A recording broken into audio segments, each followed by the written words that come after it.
ఎందుకు ఊళ్ళో అందరికీ ఊరిని చేయడానికే సండే అవతలికి దయచేయండి ఆమె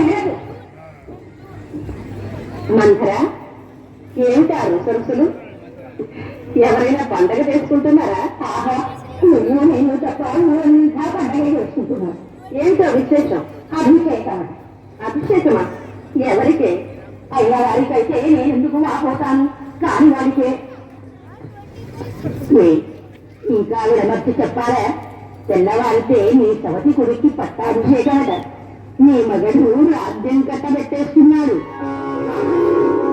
రామచంద్రునికి పట్టాభిషేకమా? మందర, ఈ చల్లటి వేళ ఎంత తీయని వాస తెచ్చాలి.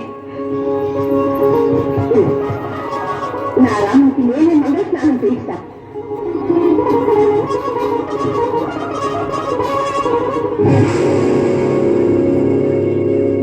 మందర, పౌరుష వచ్చింది.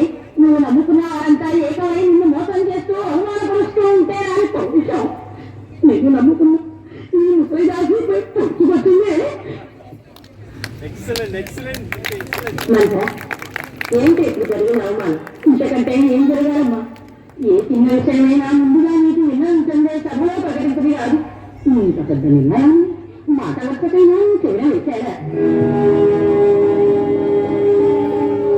ఏ పుణ్య కార్యమైనా నీతో కలిసి చేస్తూ ఉన్నట్టు నటించే నీ సవతి పట్టపురాని నిన్ను పిలవకపోతే మానే అమ్మా వర్తమానమైనా తీసినదా? కన్నబిడ్డ కన్నా మెల్లగా ఎంచి నెక్కిన పెట్టుకుని ఊరేగావే ఆ రాముడు. అమ్మా ఆశీర్వదించమని నీ గడపకొచ్చారా? ఇంతకంటే పరాభవం ఏం కావాలి? ఇంతకంటే కుట్ర ఏం కావాలి?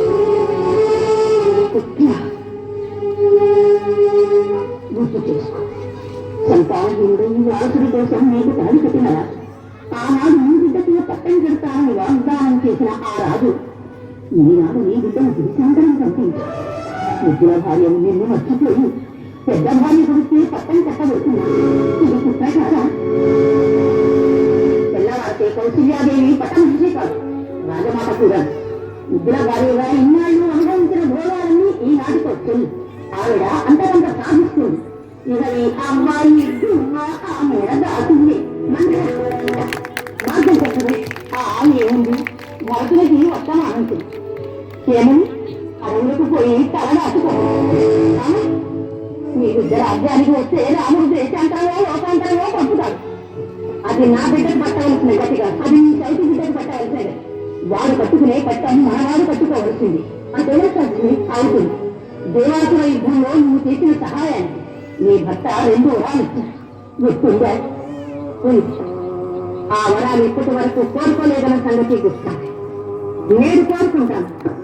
కాంతులు రాకతో కరిగిపోయింది కదా. పుట్టింటి దాసి నా నైజం నీకు తెలియజేసేది. దశరథ మహారాజు కైకేయుల మధ్య జరిగే